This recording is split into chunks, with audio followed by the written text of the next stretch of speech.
Hi everyone.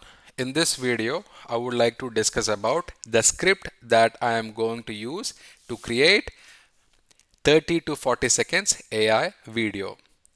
In the same way, you should also create your own script to create your final project or AI video.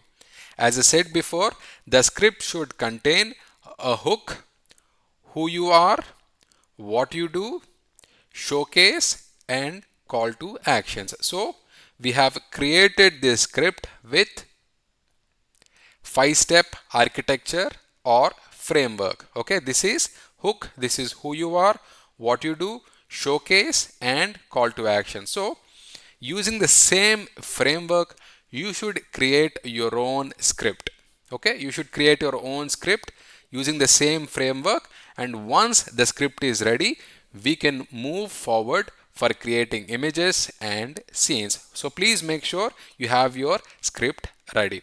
All right, I really hope you find this information helpful. Thank you very much for watching. I'll catch you in the next video. Bye bye.